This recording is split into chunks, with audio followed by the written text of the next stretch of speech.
দুনিয়ার ব্যাপারে বুঝেন, আরও দেখেন, আরও ভাবেন, একজন একজন করে ভাবেন। দুনিয়া আরও যদি সাজান, খোদার কসম ক্ষণিকের ক্ষণিকের ক্ষণিকের অল্প সময়ের দুনিয়া চমৎকার সাজাইয়াও তৃপ্ত হইতে পারবেন না, তৃপ্ত হইতে পারবেন। এবছর চমৎকার রং দিছেন বিল্ডিংয়ে, 2 বছরের মাথাত বিভিন্ন খান দিয়া চামড়া উঠিয়া এটা আবার যেই সেই, ঠিক কিনা বলেন? তা আবার রং দাও। এই সোফা চমৎকার বানাইছিল, ওই যে বার্নিশ নাই, দেখেন এই যে সোফা, এটা এই যে দেখেন, কথা বলেন না, এই সোফা এটার মধ্যে আসেনি অন বার্নিশ, তো এটা আবার কি করতে হইব? তো লাভ হইল কই? দুনিয়া তো ধোকা, দুনিয়া ধোকা। এই সৌন্দর্যময় চেহারা নারী 30 বছরের ব্যবধানে উনি বুড়ি, আর কেউ ফিররা হেদিকে ফিরা সেফও হালায় না।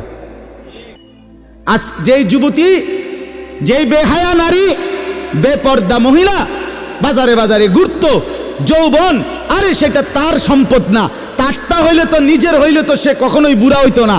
আল্লাহ তাআলা বলছে, আমি যখন যৌবন শেষ করে দিলাম, তো এখন আর কোন পুরুষ তার দিকে ফিররা থুতুও বালায় না। দুনিয়া এক অবস্থায় থাকে না, এক হালাতে থাকে না বাপ। এজন্য ছেলেদেরকেও বলি, বাপ জিন্দেগি সুন্দর করো। তোমার এই হাসি থাকবে না, তোমার এই সুস্থ সুন্দর সুঠাম দেহ থাকবে না। আন্তরিকতা নিয়ে শুনলে, নিজের ভিতরে নেক মানসিকতা যদি থাকে, গ্রহণ করার মানসিকতা, তাহলে অল্প কথাতেও ফায়দা হয়। আর গ্রহণ করার মানসিকতা না থাকলেও 50 বছর শুনলেও গুনার অভ্যাস ছুটে না। দেখেন না, 70 বছরের বুড়া মানুষ চা দোকানে টেলিভিশন দেখে, তাহলে এত বড় বুড়ো মানুষ, মুরব্বী, উনি এখনো যদি বিড়ি খায়, সিগারেট খায়, এখনো যদি চা দোকানে টেলিভিশন দেখে, তো ওনার এই মন্দ অভ্যাস, বদ অভ্যাস কত বছর পরে ছুটবে? উনি আরো কয়শো বছর বাঁচলে গিয়া বুঝবে এটা গুনাহ। আর ওনার আর মেয়াদ আছে কি? এই জন্য বললাম, আপনি খবর নিলে দেখবেন 30 বছর মসজিদে আসা যাওয়া করে ঠিকই, কিন্তু যথাযথ আন্তরিকতা, দিলের মধ্যে আখেরাতের কোনো মানসিকতাই নাই, নিজেকে বদলানোর অনুভূতিই নাই, ফিকিরে নাই। সোজা কথা, পরকাল বলতে কিছু, এখন যা আছি তাই। এখন সুখে থাকলে সুখী দুনিয়া, এখন দুঃখে থাকলে দুঃখী। জিফুত যদি ঠিকমতো খানা খাদ্য খাওয়ায় খুশি, ঠিকমতো খানা খাদ্য নাই দুঃখী। মানে দুনিয়া পেলে খুশি, দুনিয়া না পেলে দুঃখী।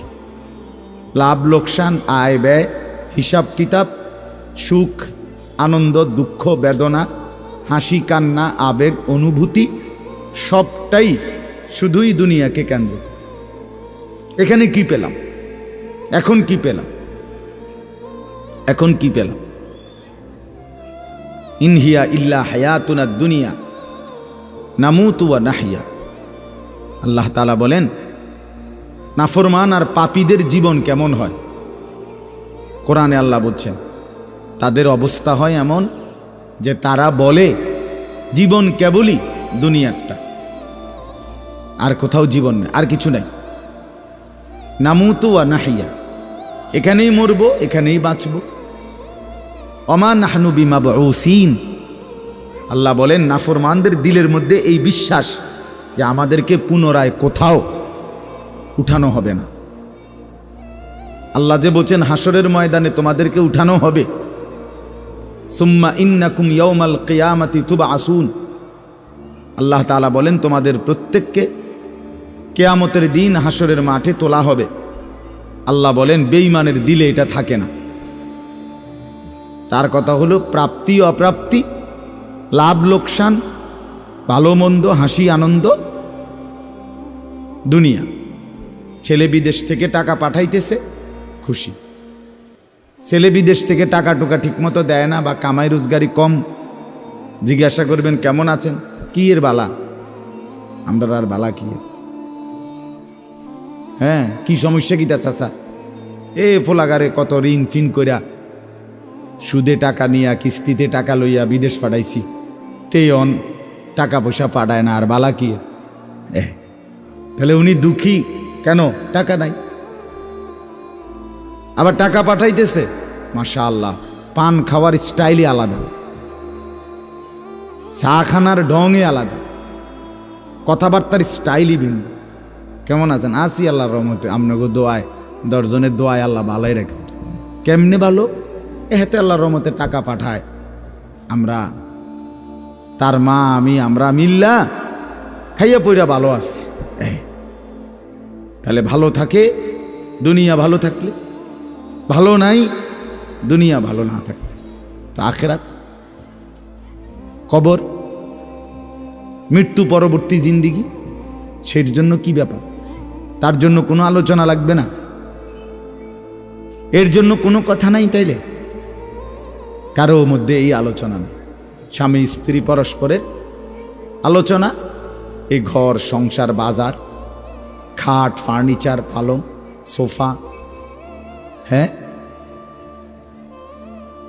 আসবাবপত্র গহনা অলংকার, এই নিয়েই পেরেশান, এই নিয়ে জিন্দিগি এর মধ্যেই আবদ্ধ। তো আখিরাত তাহলে কার জন্য, পরকাল কার জন্য?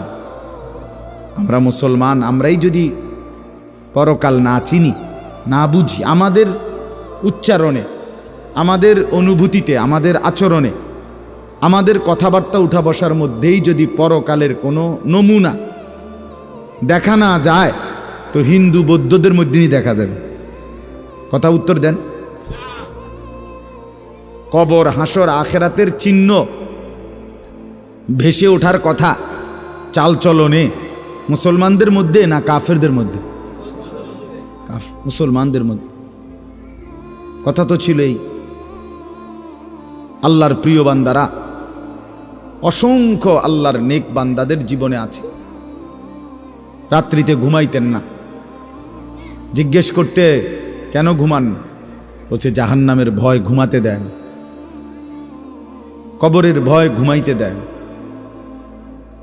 হযরত আবু বকর সিদ্দিক রাদিয়াল্লাহু তাআলা আনহুর মতো সাহাবী আফসুস করে বলতেন, হায় আমি যদি একটা গাছের পাতা হতাম, আমাকে যদি একটা চতুষ্পদ জন্তু, গরু কিংবা ছাগল, সেই পাতাটা যদি খেয়ে ফেলত, অর্থাৎ আমি যদি মানুষ না হতাম।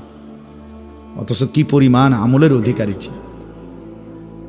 হযরত ওমর রাদিয়াল্লাহু তাআলা আনহুর চেহারা, কপালের দুই পাশ থেকে লম্বা অঝরে কান্নার কারণে দাগ পড়ে গেছিল। হযরত ওমর রাদিয়াল্লাহু তাআলা আনহুর ইন্তেকালের মুহূর্তে হযরত আব্দুল্লাহ ইবনে আব্বাস সাহাবী, তিনি বলছিলেন, আপনাকে আল্লাহ তাআলা অনেক মর্যাদা দিয়েছেন, আপনি 10.5 বছর মুসলমানদের খলিফা ছিলেন, আপনার মাধ্যমে আল্লাহ তাআলা দিক দিগন্ত মুসলমানদের বিজয় দান করছেন। কত রাজ্য, কত এলাকা আপনার এই 10 বছরে বিজয় হয়েছে। আপনার অনেক সম্মান, অনেক মর্যাদা, অনেক গুণ, অনেক বৈশিষ্ট্য। হযরত ওমর রাদিয়াল্লাহু তাআলা আনহু, কিতাবের মধ্যে আছে, উনি চোখের পানি ফেলে বললেন আব্দুল্লাহ ইবনে আব্বাসকে, শোনো, আমি আল্লাহ তাআলার কাছে এতটুকু আশা করি শুধু, যে আল্লাহ আমার জীবনের যা নেকি আর আমার জীবনের যা গুনাহ, কমপক্ষে আমার নেকিগুলো যেন আমার গুনার মোকাবেলায় বরাবর হয়। অর্থাৎ এতটুকু নেকি যেন কমপক্ষে হয় যে গুনাহগুলোকে মোচন করে দেয়, নেকিগুলো দিয়ে গুনাহগুলো যেন মিটে বরাবর হয়। এর দূরে যদি হয় তো আমি আল্লাহর কাছে সন্তুষ্ট নিজেকে মনে করি, আমার এর দূরে সারব।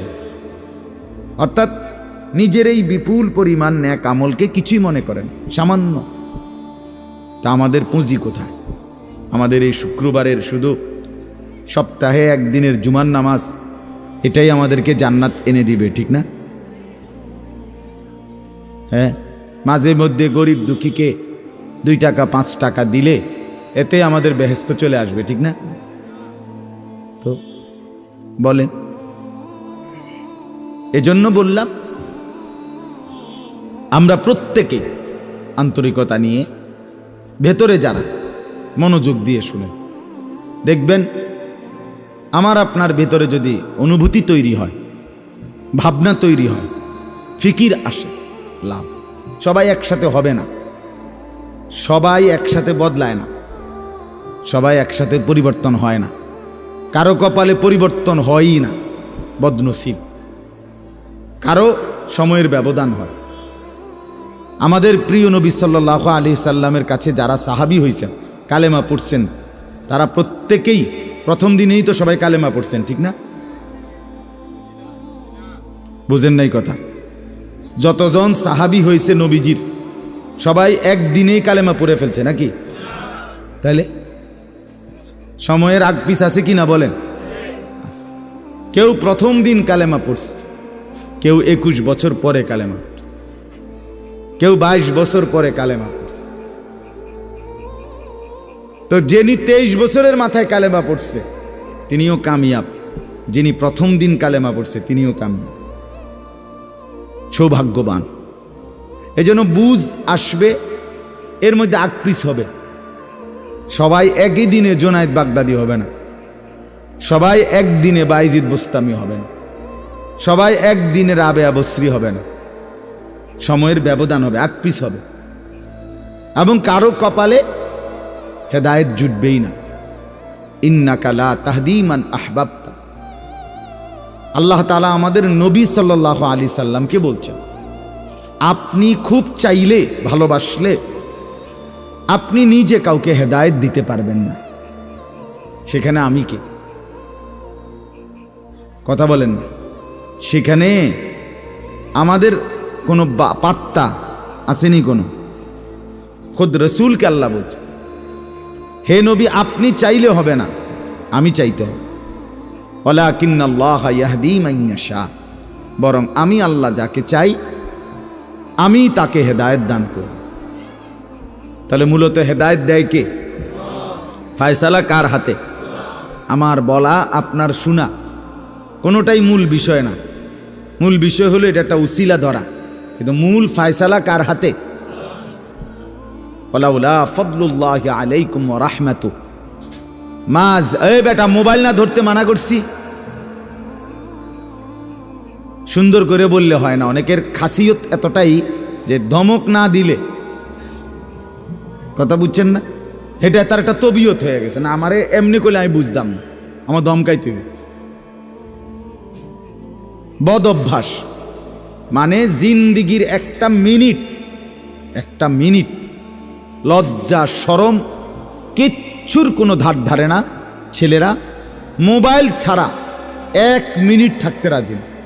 এবারে মা দেখুক, নাহলে বাফে দেখুক, নাহলে হুজুর দেখুক, নাহলে একবারে আব্দুল কাদের জিলানি দেখুক, আমার এতে কোনো অসুবিধা নেই। আমার দরকার মোবাইল। মোবাইল আছে, আমি আছি, খালাস। আমার জিন্দিগির এবার ইজ্জত থাক বা না থাক, আমার চরিত্র থাকুক বা না থাকুক, আমার আল্লাহ খোদা আখেরাত পরকাল কিচ্ছু না থাকুক, আমার মোবাইল আছে, খালাস, আমার জিন্দিগি সার্থক। এই হলো জিন্দিগি, মানে জীবনটাই মোবাইল, মোবাইলটাই জীবন। বেঁচে আছে মোবাইল টিপবার জন্য, মোবাইল বানানো হয়েছে তার কাছে পৌঁছবার জন্য। আজ ছেলেদের হালাত মানে বেঁচেই আছে এটার জন্য, বেঁচেই আছে। জিন্দিগিটাই এটার সাথে সম্পৃক্ত, জীবনটাই এটার সাথে। পৃথিবীতে কোনো যুগে, মনে রাখবেন এই পৃথিবীর ইতিহাস এটা, পৃথিবীতে কোনো যুগে একসাথে সম্মিলিতভাবে যুব সমাজ এত বেশি গাফেল, অকর্মণ্য, অপদার্থ কোনো যুগে হয় নাই একসাথে। এখন যেটা আগে একটা সমাজে, একটা এলাকায় বখাটে দুশ্চরিত্র একজন ছিল, দুইজন ছিল, চিহ্নিত, কথা বোঝেন নাই, চিহ্নিত হয়, তারে মানুষে চিনত, তে সুর। গ্রামে চুক্তি হয়তো একজন, তে একটু খারাপ, তার লগে মিশ্র না। কিন্তু এখন ভদ্রঘরের ছেলে, স্বাভাবিক ঘর থেকে বের হইছে, মুসলমানের ছেলে, দিনের পর দিন, রাতের পর রাত এক ওয়াক্ত নামাজ পড়ে না। এতে মা বাবারও কোনো আফসোস নাই, এলাকাবাসীরও কোনো আফসোস নাই, পাড়া মহল্লার সর্দার মাতব্বর কারো কোনো আফসোস নেই, কারো মুখে এই নিয়ে কোনো আলোচনা নাই যে কি আমগো এলাকার যে ফোলাফাইন্ডি এগুলা যে কোনো নামাজই পড়ে না, আমগোর সামনে দুষ্টামি করে, হাঁটাহাঁটি করে, আমরা কি এটা বলতে পারি না? এই অনুভূতিটুকু পর্যন্ত লোপ পাইছে। আহ, এত দুর্ভাগ্য মুসলমানের ইতিহাসে আর কখনো হয় না। বেনামাজি আগেও ছিল, কথা বোঝেন নাই, বেনামাজি আগেও ছিল, কিন্তু এতটা গাফেল আগে ছিল, মা বাপ এত অসচেতন আগে ছিল। আমার মনে আছে আমরা প্রাইমারি স্কুলে হিন্দু স্যার জমের মতো ভয় পাইতাম, হিন্দু মাস্টার, কিন্তু ভীষণ ভয় করতাম। স্যারে দেখলে মাইরা লেবে, এতটা ছিল একটা সময়। কত, আজ থেকে 500 বছর আগে, ঠিক না? আমার বয়স ধরেন 500 বছর, আমি আদি যুগের মানুষ, এরম নি তো। আমার বয়স 42 বছর রানিং, শুরু হয়েছে 41 শেষ হয়েছে, তাহলে 30 বছর আগের কথা। আমার পড়ালেখার প্রাইমারি ছোটবেলার জীবন 30 বছর আগের কথা না, 30 বছর আগে। তাহলে এই জন্য বললাম জিন্দিগিটা মোবাইলটার উপরে তুলে দিস, হাসি কান্না আনন্দ বেদনা, হাসলে কাশলে, পেশাব পায়খানা টয়লেট বাথরুম, হ্যাঁ, হোটেল রেস্তোরাঁ পার্ক, যেখানে যখন যাবে 24 ঘন্টার মেইন কাজ আগে একটা ছবি উঠান, আগে ছবি উঠান, এরপরে বাকি কাজ। আমি সেদিন ওই ফেরির মধ্যে উঠছি, বুঝছেন, ফেরি পার হমু আর কি, আমার গাড়ি উঠছে, আমিও উঠছি, তো দেখলাম যে মোটরসাইকেল দিয়ে এক ছেলে ফেরিতে, মোটরসাইকেলটা নিয়ে উঠছে ফেরিতে, ওইটা মাত্র এক পাশে এটারে ব্রেক করে থুইয়া মানে 1 মিনিট দেরি হয়েছে না, আগে এটার পাশে দাঁড়াইয়া একটা ছবি উঠাইছে, আগে উঠাইয়া চুলটুল ঠিক করে ছবিটা 2-3টা পোস্টে উঠাইয়া এরপরে হেতে চারিদিকে চাইছে যে আগে মানুষ আসেনি আরো না, আমি শুধু ফেরি। মানে তার প্রথম দায়িত্ব কি উঠানো, ছবি উঠা। তাহলে কি পরিমাণ ছাগল মানুষের বাচ্চা পরিণত হইছে বুঝতেছেন? তুমি মোটরসাইকেলের লগে খাড়াইয়া ফেরির মধ্যে ছবি উঠাইয়া ফেসবুকে দিলা, তোমার এটা কোন ছাগলে দেখবো? এটার মধ্যে দেখার কি আছে? মোটরসাইকেল কি বাপ দাদা 14 গোষ্ঠী কেউ চালাইছে না? কথা বলেন না কেন? তো তুমি এটা কিতা দিয়ে আইলা, কি দেখুন কি আছে এটা? মোটরসাইকেলে কি আশ্চর্য আর তুমি কি আশ্চর্য? কথা বলে এমন যদি হইতো যে আমি চাঁদের দেশে গিয়ে মাত্র মোটরসাইকেলটা থুইয়া এখন চাঁদের দেশের থেকে একটা কি দিছি, মাশাআল্লাহ ভালো কথা, তো বেড়া চাঁদের দেশে মোটরসাইকেল চালায়, এটা একটা বিশেষ কিছু হইতে পারে। কিন্তু এনতে রোডেতে চালাইয়া গিয়া ফেরি উঠছে, এটার মধ্যে আশ্চর্যের কি আছে? মানে রুচির দুর্ভিক্ষ, রুচিহীনতা, মন মানসিকতা একদম নিচে নেমে গেছে, একদম অনুভূতি বিবেক লোপ পেয়ে গেছে, মা বোনদের বেহায়াপনা চূড়ান্ত সীমায় নেমে গেছে। মহিলারা পুরুষ সামনে দোনো পাশে ডানে বামে হাঁটতে উঠতে লড়তে দৌড়তে কোনো লজ্জাবোধ করে না। কি বেড়ার গাত লাগে না, বেড়িতের গাত লাগে না, অটোর গাত লাগে না, সিএনজির গাত, এত সময় নাই।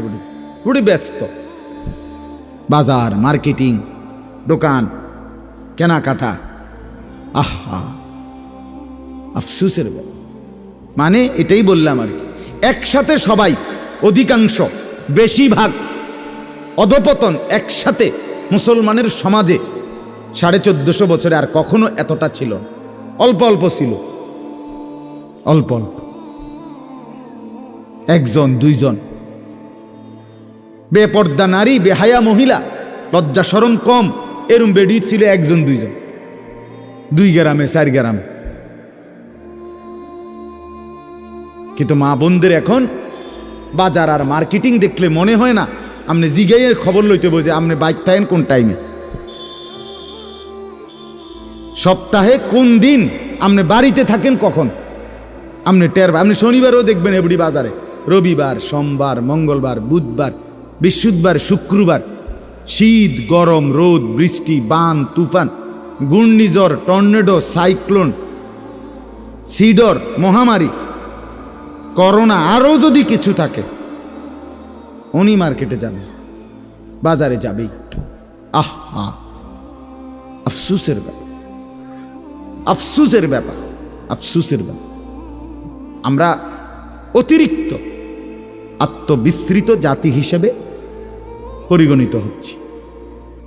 তো বলতেছি ইনশাআল্লাহ, আমি এই কথাগুলো বললাম, অর্থগুলো আমরা বেফিকির হয়ে গেছি। মুসলমানের সবচেয়ে বড় সম্পদ, এক মুমিনের সবচেয়ে বড় সম্পদ, আল্লাহ নবী সাল্লাল্লাহু আলাইহি সাল্লাম 23 বছরে সাহাবায়ে কেরামের জীবন এবং দিল অন্তরে আখিরাতকে বসায় দিয়েছেন। তারা যেন 24 ঘন্টা রাতে কিংবা দিনে, হাঁটতে কিংবা বসতে, ঘরে কিংবা বাহিরে, আখিরাতকে সামনে নিয়েই জীবনটা সাজাইছেন, জীবনটা সাজাইছেন।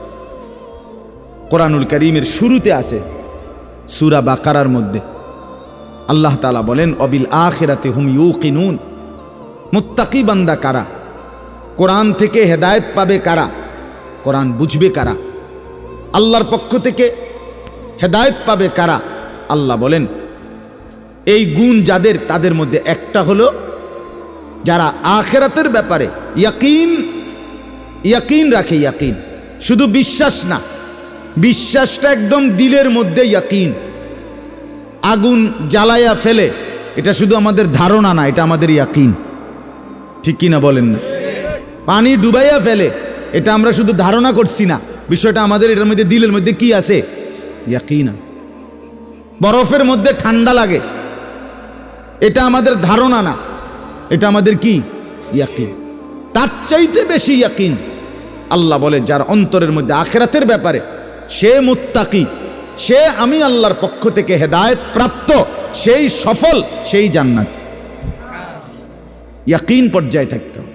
মানে 1 সেকেন্ড আমি যদি দুঃখে পড়তে পড়তে পড়তে জীবনের কোনো চাওয়া পাওয়া পূরণ নাও হয়, কিচ্ছু জীবনের আশা, কত সময় কত কিছু চাইছি, কিছুই পূর্ণ হইল না, খোদার কসম তবুও বিশ্বাস করতে হবে আল্লাহই সত্য, আখিরাতই সত্য। আবার পেতে পেতে আমি যদি গোটা দুনিয়াও পেয়ে যাই, তবুও আমাকে বিশ্বাস করতে হবে এটা স্থায়ী না, এটা কিছুক্ষণের, আমার আল্লাহই সত্য, আখিরাতই সত্য। যার কারণে সাহাবায়ে কেরামের মধ্যে যারা প্রচণ্ড গরিব ছিলেন, ওনারাও শতভাগ বন্দিগি করছেন। সাহাবায়ে কেরামের মধ্যে যারা ভীষণ ধনী ছিলেন, তারাও শতভাগ বন্দিগি করছে। হযরত ওসমান রাদিয়াল্লাহু তাআলা আনহু ধনী ছিলেন।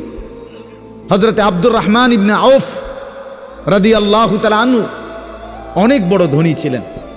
100 উট ওই জামানায়, নবীজির জামানায়, নবীজির ইন্তেকালের পরে এক সালানে 100 উট বোঝাই মাল হযরত আব্দুর রহমান ইবনে আউফের মদিনার বাজারে সালান ঢুকতো, পাইকারি মাল আসতো 100 উটে করে। সেই যুগে, আজ থেকে 1300 বছর 1400 বছর আগে, আপনি বলেন তো কি পরিমাণ ধনী ছিলেন তিনি। একদিন শুধু হযরত আয়েশা রাদিয়াল্লাহু তাআলা আনহা, নবীজির স্ত্রী, বলছিলেন, আব্দুর রহমান, তোমার এই বিপুল মাল, এগুলার হিসাব দিতে দিতে তুমি তো হাসরের ময়দানে ফুলসিরাত পার হতে গিয়া তোমার কোমর বাঁকা হয়ে যাবে। আমরা কিতাবে পড়ছি সাহাবী আব্দুর রহমান ইবনে আউফ, ওনার উট 100 উটের মাল মদিনার বাজারে পাইকারি চালান নামাইতেছিল। তখন উনি এই সময় শুনছে এই কথাটা, ওনার কানে আসছে। সাথে সাথে সবাইকে ডেকে বলছে, ব্যবসায়ীদেরকে, বাজারের লোকদেরকে, তোমরা সবাই সাক্ষী থাকো। আমি আব্দুর রহমান আল্লাহকে কসম করে সাক্ষী রেখে বললাম, এই 100 উট বোঝাই মাল সহ আমি আল্লাহর রাস্তায় সদকা করে দিলাম। বিনিময়ে তবুও আমি কেয়ামতের দিন আখিরাতে ফুলসিরাত বাঁকা হইয়ে পার হইতে চাই না, সোজা হইয়া পার হইতে চাই। আখিরাত হারাইতে চাই না, পরকাল হারাইতে চাই না। দুনিয়া হারাইয়ে ফেললাম, দুনিয়া হারিয়ে ফেললাম। দুনিয়ায় কোনো লস নাই, কারণ দুনিয়া পুরাটাই লস। আলগা লস আবার কিতা? কথা বুঝেন নাই আপনি? দুনিয়া পুরাটাই কি লস, আলগা লস কিতা? বিশ্বাস করে 500 টাকা জাগাত লস খাইলাম না রে মিয়া, দুনিয়া পুরাটাই লস। সোফা এটা পুরাটাই লস, কারণ এটা কোনো আখিরাতে যাবে না। কথা বলেন না কেন? এই দামি বিল্ডিং এটা পুরাটাই লস, এটা যাবে না, এটা যাবে না। কিন্তু সেজদা পুরাটাই লাভ। এটা একটা সেজদা দুনিয়াতেও কল্যাণ আনবে, আখিরাতেও জান্নাত আনবে। এটা লাভই লাভ, এটা লাভই লাভ। এজন্য সবাইকে বললাম, শুনেন সবাই, কিন্তু সবাই বদলায় না কা, এটা আপনার ভাবার দরকার। আপনি বদলাবেন কিনা সেটা ভাবার দরকার। সবাই লইয়া চিন্তা করলে একসাথে, যে যেদিন আমরা গ্রামের সবাই ভালো হবে, নামাজি হবে, সেদিন থেকে আমিও পড়মু, তাইলে হইতো না। আপনি জীবনও পারতেন, তাইলে পারতেন না।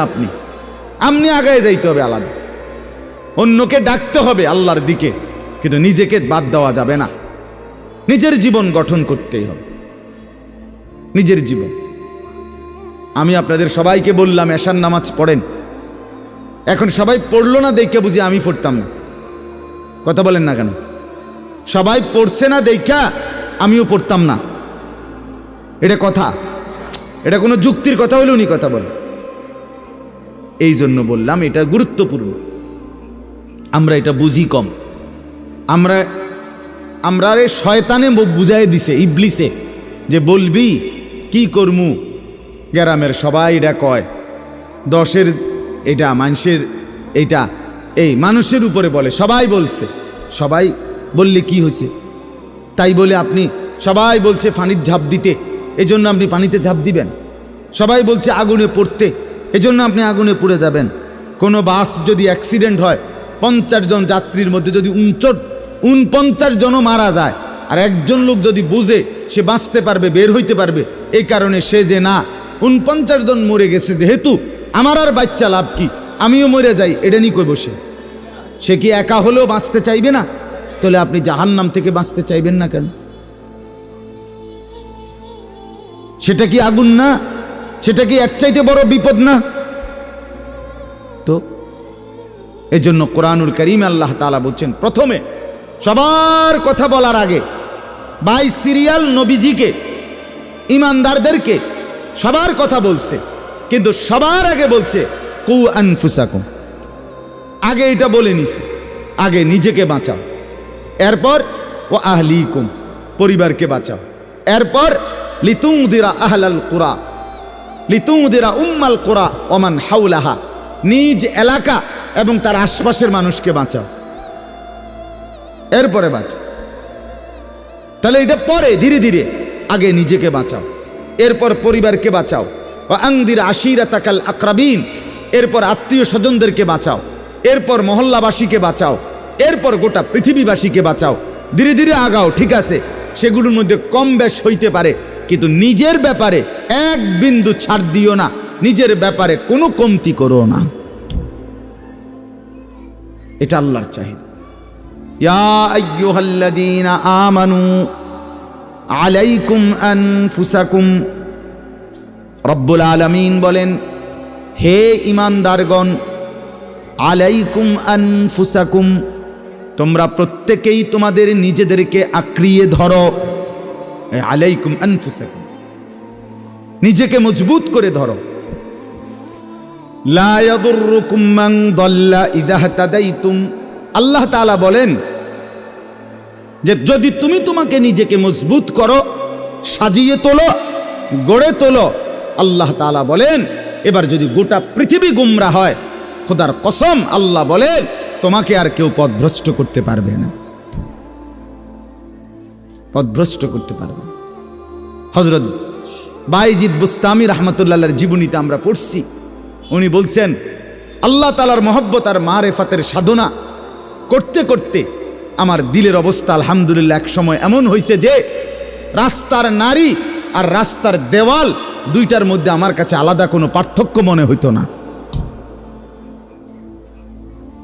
আমাদের পাকিস্তানের বিশ্ববিখ্যাত দাঈ, দাওয়াত ও তাবলীগের মুরব্বী হযরত মাওলানা তারেক জামিল সাহেব দামাত বারাকাতুহুম বলেন, দীর্ঘ 25 বছর টানা পৃথিবীর কত দেশের আমি ঘুরছি, উনি সারা বিশ্ব ঘুরে প্রমাণ বয়ান করেন যে এই 25 বছরের ভিতরে আমি আল্লাহকে সাক্ষী রেখে বলতে পারি একবারের জন্য আমার চোখ কোনো ভিন নারীর দিকে ইচ্ছা করে আমি তুলিনি।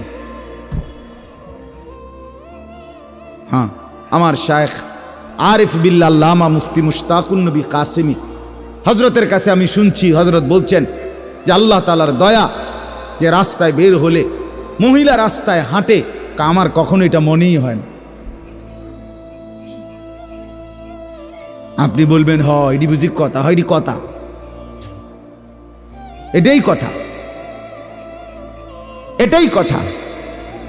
আপনি বলবেন এটা বুঝি সম্ভব না, আপনি নিজের ব্যাপারে নাফরমানি করে নিজেরে নষ্ট করে ফেলছেন বইলা এখন সম্ভবটা আপনার কাছে বুঝে আসতেছে, নাহলে এটাই সম্ভব, এটাই সম্ভব। হযরত ইব্রাহিম আলাইহিস সালাম বলছিলেন সারা দুনিয়াও যদি নিজের এলাকাবাসীকে, কওমকে, নমরুদকে, সবাইকে বলছে হে আমার জাতি, তোমরা যদি প্রত্যেকেই একটা একটা মূর্তি সাথে করে বগলের তলে আইনা আমার সামনে স্তূপ দাও, তাহলে এই লক্ষ মূর্তিও যদি আমার সামনে আইনা থও আর এটার উর্ফে যদি আমারে দাঁড় করাও স্তূপের উপরে, হযরত ইব্রাহিম বলছিলেন খোদার কসম আমি সেই মূর্তির স্তূপের উপরে দাঁড়িয়েও বলবো লা ইলাহা ইল্লাল্লাহ, লা ইলাহা, আল্লাহ ছাড়ার কোনো ইলাহ নাই, আমি আমার আল্লাহকেই ডাকব। আমরা কিতাবে পড়ছি রাসূলুল্লাহ সাল্লাল্লাহু আলাইহি সাল্লামের একজন নওজোয়ান যুবক সাহাবীকে খ্রিস্টান যুদ্ধে খ্রিস্টান সৈন্যরা বন্দী করছিলেন। খ্রিস্টান সেনাপতি এতটা সুন্দর ছিলেন, উনি নিজের মেয়েকে বিয়ে দেওয়ার জন্য খ্রিস্টান সেনাপতি ওই যুবক সাহাবীকে প্রস্তাব দিছিলেন, তুমি আমার ইসলাম ছেড়ে খ্রিস্টান ধর্ম গ্রহণ করো, আমার সুন্দরী রূপসী কন্যা তোমাকে বিয়ে দেব। তিনি বলছেন আল্লাহর কসম আমি তো গোটা পৃথিবী ত্যাগ করতে পারি কিন্তু ঈমান ছাড়তে পারি না। তখন বন্দী করে রাখছে নিজের রূপসী মেয়েকে 3 দিন আবদ্ধ ঘরে। ওই সেনাপতি নিজের মেয়েকে বলছে তুই তার সাথে একাকী থাক 3 দিন, যে কোনো মূল্যে তুই তাকে অপকর্ম করতে চেষ্টা কর। 3 দিন পরে সেই মেয়ে ওই আবদ্ধ ঘর থেকে বের হয়ে বলছিল বাবা ইন্নাহু হাজারুন আম শাজারুন, আল্লাহর কসম বাবা আমার মনে হয় যে এই লোকটা এটা হয় পাথর নয়তো কোনো গাছ। লা ইয়ালতাফিতু ইলাইয়া মাররাতান, সে তো আমার দিকে একবারের জন্য এক নজর ফিরেও তাকায়। মানুষের কোনো অনুভূতি তো নাই মনে হয় তার মধ্যে। কেউ যখন নিজেকে গঠন করে গোটা পৃথিবী নাচলেও তার আর অসুবিধা হয়। আলহামদুলিল্লাহ আমরা যারা মাদ্রাসায় পড়ছি আমরা এটা দিল থেকে বলতে পারি, আমরা যারা মাদ্রাসায় পড়ছি ছোট্টবেলা থেকে, আজকের এই পৃথিবী পোশাকে, কাপড়ে, লেবাসে, ডিজাইনে, রঙে, ঢঙ্গে আরো যদি মনে করে ফ্যাশনেবল, আরো বলে আধুনিক হয়ে গেছে, আল্লাহর কসম আমরা এই সমস্ত আধুনিকতার সামনে দাঁড়িয়ে আমাদের এই পাঞ্জাবি, টুপি, দাড়িওয়ালা পোশাককেই সর্বশ্রেষ্ঠ সুন্দর মনে করি। আমরা মনে করি দাড়িবিহীন চেহারা সুন্দর নয়, আমরা মনে করি এই বখাটে চুল, সেলুনের চতুর্দিকের যে কাটিং, এগুলো কোনো চুলও না, চুলের জাতও না, এটি কোনো মানুষের বাচ্চার চুল না, কোনো মানুষের সাওয়ার চুল না, এগুলো কোনো সুস্থ স্বাভাবিক মাতাল হয় নাই, পাগল হয় নাই, স্বাভাবিক কোনো মানুষের চুল এত বিকৃত কালারের হইতে পারে না, ডিজাইনের হইতে পারে না। আর সে তো মুসলমান, মুসলমানের চুল এমন হবে কেন? ইহুদিরটা হইতে পারে, সেটা তাদের ব্যাপার, খ্রিস্টান হতে পারে তার ব্যাপার, হিন্দুর হইতে পারে সেটা তার ব্যাপার, কিন্তু আমার মুসলমান, আমার যুবকের চুল এমন হবে কেন? মূল কথা হইল আত্মমর্যাদাহীন, বেগায়রত, আত্মসম্মান বোধ নাই, নিজের পরিচিতি নিজের কাছে নাই, নিজেই নিজেকে চেনে না। সে কার সন্তান, মা কে, বাবা কে, ধর্ম কি, তার আল্লাহ কে, তারে বানিয়েছেন কে, তাকে কাকে মানা উচিত, কাকে অনুসরণ করা উচিত। আজকে টেলিভিশনের অব্যাহত প্রচারণা, দুশ্মনের অব্যাহত টানা লাগাতার প্রচারণা আমাদের নারী পুরুষকে বেসামাল বানায়।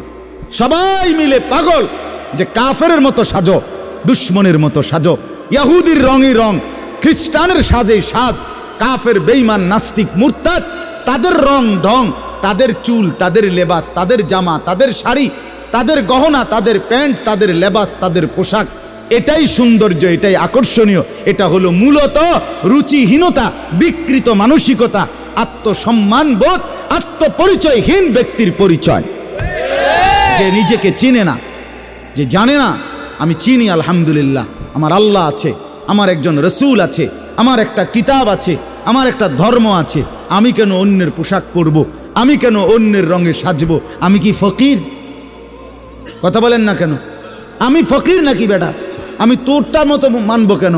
আমার আল্লাহ আছে না, আমার রসুল আছে না, আমার লক্ষ চাইতে বেশি সাহাবী আছে না, আমার আউলিয়ায়ে কেরাম আছে না, ওলামায়ে কেরাম আছে না। তাইলে এজন্য দয়া করে প্রত্যেকেই ফিকির করেন, আত্ম উপলব্ধি বড় নিয়ামত, বড় নিয়ামত। নিজেকে চিনা, নিজের বুঝ বুঝা, দুনিয়ার ব্যাপারে বুঝেন, আরো দেখেন, আরো ভাবেন, একজন একজন করে ভাবেন। দুনিয়া আরো যদি সাজান, খোদার কসম ক্ষণিকের ক্ষণিকের ক্ষণিকের অল্প সময়ের দুনিয়া চমৎকার সাজাইয়াও তৃপ্ত হইতে পারবেন না, তৃপ্ত হইতে পারবেন। এবছর চমৎকার রং দিছেন বিল্ডিংয়ে, 2 বছরের মাথাত বিভিন্ন খান দিয়া সামরা উঠিয়া এটা আবার যেই সেই, ঠিক কিনা বলেন? তা আবার রং দাও। এই সোফা চমৎকার বানাইছিল, ওই যে বার্নিশ নাই, দেখেন এই যে সোফা, এটা এই যে দেখেন, কথা বলেন না, এই সোফা এটার মধ্যে আসেনি অন বার্নিশ, তো এটা আবার কি করতে হইব? তো লাভ হইল কই? দুনিয়া তো ধোকা, দুনিয়া ধোকা। এই সৌন্দর্যময় চেহারা নারী, 30 বছরের ব্যবধানে উনি বুড়ি, আর কেউ ফিররা সেদিকে ফিরা সেফও হালায় না। আজ যেই যুবতী, যেই বেহায়া নারী, বেপর্দা মহিলা বাজারে বাজারে ঘুরতো, যৌবন, আরে সেটা তার সম্পদ না, তারটা হইলে তো, নিজের হইলে তো সে কখনোই বুড়া হইতো না। আল্লাহ তাআলা বলছে, আমি যখন যৌবন শেষ করে দিলাম, তো এখন আর কোন পুরুষ তার দিকে ফিররা থুতুও বালায় না।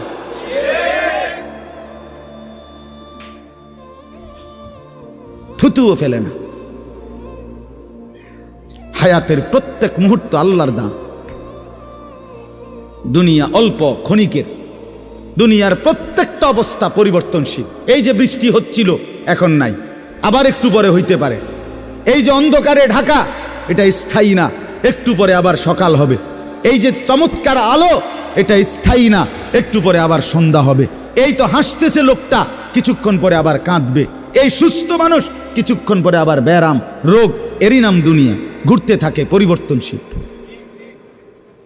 স্থায়ী না, অল্প সময়, অল্প সময়। দুনিয়া অল্প কিছুক্ষণের, আখিরাত স্থায়ী, মৃত্যু পরবর্তী জিন্দেগি স্থায়ী। সেটা হবে, এটা যেহেতু হইছে ওইটাও হবে। এটা যিনি নিয়ন্ত্রণ করে সেটাও তিনি নিয়ন্ত্রণ করেন। আমাদের কারো ইচ্ছায় সন্ধ্যা হয় না, আমাদের কারো ইচ্ছায় ভোর হয় না। তাহলে বোঝা গেল আলাদা কেউ নিয়ন্ত্রণ করে, তিনিই বলছে আখেরাত হবে, কাজে এটা যেহেতু হইছে সেটাও হবে। কথা বলেন না কেন? হ্যাঁ,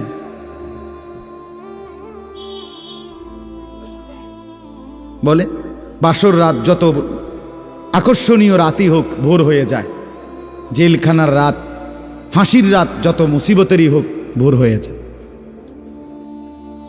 দুনিয়া এক অবস্থায় থাকে না, এক হালাতে থাকে না বাপ। এজন্য ছেলেদেরকেও বলি বাপ, জিন্দিগি সুন্দর করো।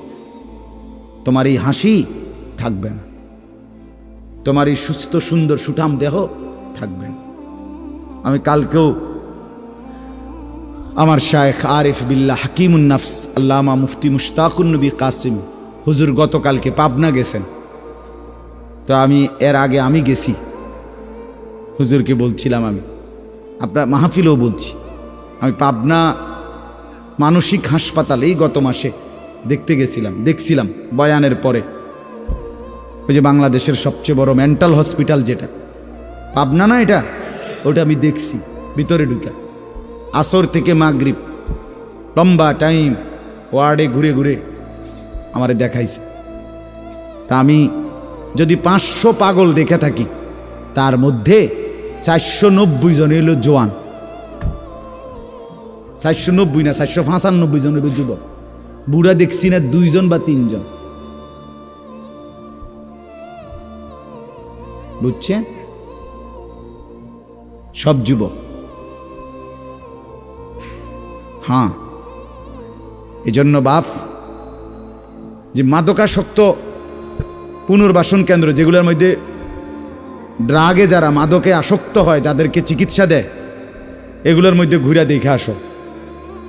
সব কি 90 বছরের বুড়া? কথা বলেন না কেন? সব যুবক, সব যুবক। যেখানে সবচেয়ে অত্যাধুনিক বাড়ি দালান বিল্ডিং বেশি, সবচেয়ে সম্পদশালী বেশি, আপনি সেরকম প্রত্যেকটা শহরে প্রতিটা জায়গায় দেখবেন ওই জায়গায় সবচেয়ে দামি ভিআইপি এলাকা যেখানে, ওইখানে মাদকাসক্ত পুনর্বাসন কেন্দ্র বেশি।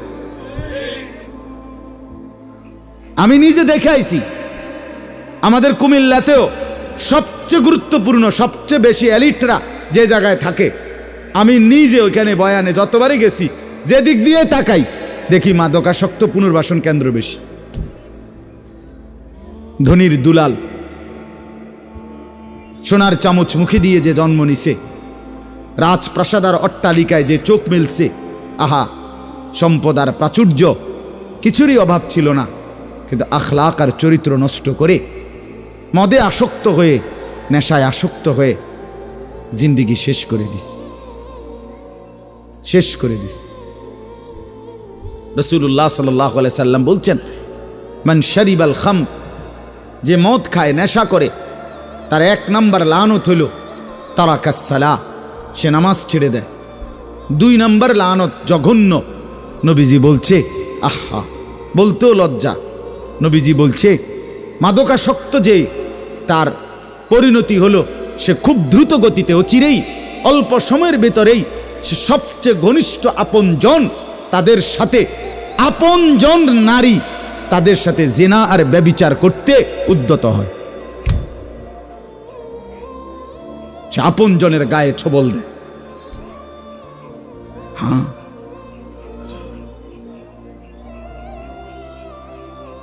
এজন্য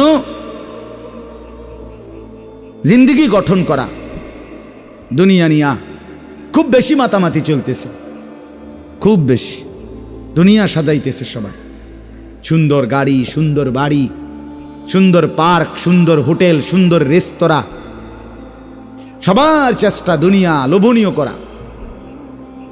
একটা বোরখা গায়ে দিবে নারী, এইটার উপরে সে ডিজাইন করতে করতে এটারে আর বোরকার মেন যেই অস্তিত্ব এটার নাই, এটার মধ্যে এই পরিমাণ রং ডং লাগাইছে, এবারে এটার মধ্যে বোরকা কোনটা এটার খুঁজে পাওয়া যায় না।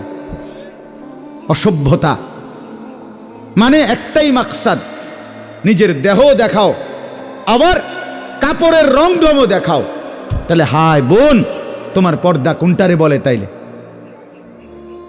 পর্দা কোনটাই বলে? যদি বেড়াই ঘাস খায় তো সেই বেড়া দিয়ে লাভ কি? যদি বোরকাই রঙ্গিলা হয়, বোরকার মধ্যে যদি ফুল টুল লাল নীল রঙ্গিলা হয়, তো সেটাও তো পুরুষ লোভের দৃষ্টিতে দেখবে, তো ঢাকবে কি? কে কারে ঢাকে তাইলে বলে? এজন্য দয়া করে প্রত্যেকেই, ছেলেদেরকেও বললাম, বাবাদেরকেও বললাম, মা বোনকেও বললাম, প্রত্যেকেই দুনিয়ার মোহ কমান। দুনিয়া অল্প কিছুক্ষণ। দুনিয়া কতক্ষণ বলেন না? আখিরাতে স্থায়ী। আখিরাতে স্থায়ী। দুইটা মিলান, একসাথ করেন। দুনিয়া বাদ দিতে বলি না, দুনিয়া বাদ দিয়েন না। বাজার আমরাও করি, দুনিয়া বাদ দিতে বলি নাই, আখিরাত বাদ দিতে নিষেধ করছি। দুনিয়া বা অনেক মানুষের কইলে কয় হ্যাঁ তাইলে কি এ হুজুর্গ কথা দইরা বাজার সদাই আয় রোজগার ইনকাম সব থুইয়া আল্লাহ বিল্লাহ করতে বললো নাকি? আমনের এটা আমরা কইছিনি কোনোদিন, তাহলে আপনি এই ফাজিলি কথা বললেন কেন বলেন? আখিরাত মানে কি? জঙ্গলে চলে যাওয়া। আখিরাত মানে কি? সুন্দরবনে চলে যাওয়া। আখিরাত মানে কি? পাহাড়ের উপরে উঠে যাওয়া। তো তাইলে আপনারা বাদ দিতে বলছে কে? স্ত্রী, পুত্র, পরিজন, ছেলে মেয়ে, বাজার, ব্যবসা সবই আছে, কিন্তু সাথে আল্লাহকে রাখেন, আখিরাতকে রাখেন, পরকালকে রাখেন, বাজারও করেন, নামাজও পড়েন। কথা বলেন না?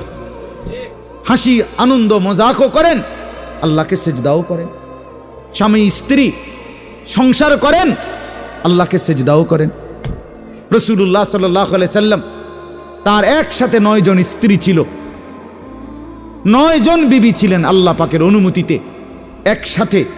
তো তিনি প্রতি রাত্রে পৃথক পৃথক সিরিয়াল করা রুটিন মাফিক স্ত্রীদের কাছে রাত থাকতেন। কিছুটা সময় স্ত্রীকে সময় দিতেন, বাকিটা সময় তাহাজ্জুদের নামাজে আল্লাহ তাআলার জন্য সারা রাত দাঁড়িয়ে থাকতেন। দাঁড়িয়ে থাকতেন। নবী সাল্লাল্লাহু আলাইহি সাল্লাম কি আহার করে নাই? নবী সাল্লাল্লাহু আলাইহি ওয়াসাল্লাম কি সংসার করে নাই? নবী সাল্লাল্লাহু আলাইহি সাল্লামের কি সন্তান ছিল না? কথা বলেন না কেন? নবী সাল্লাল্লাহু আলাইহি ওয়াসাল্লামের খায়বারের মধ্যে নবীজির নিজের খেজুরের বাগান ছিল। রাসূলুল্লাহ সাল্লাল্লাহু আলাইহি ওয়াসাল্লামের শস্য আপনার খেজুরের বাগান ছিল। তাইলে আল্লাহ নবী সাল্লাল্লাহু আলাইহি ওয়াসাল্লাম দুনিয়া বাদ দেন নাই। সাহাবায়ে কেরামের অসংখ্য সাহাবী তারা বাজার করতেন, ব্যবসা করতেন, তরি তরকারির চাষাবাদ করতেন, খেজুরের বাগান করতেন, আঙ্গুরের বাগান করতেন, তাই তারপরে আখিরাতের বন্দিগিও করতেন। এটাকে বাদ দিতে বলছে কেউ আপনাকে?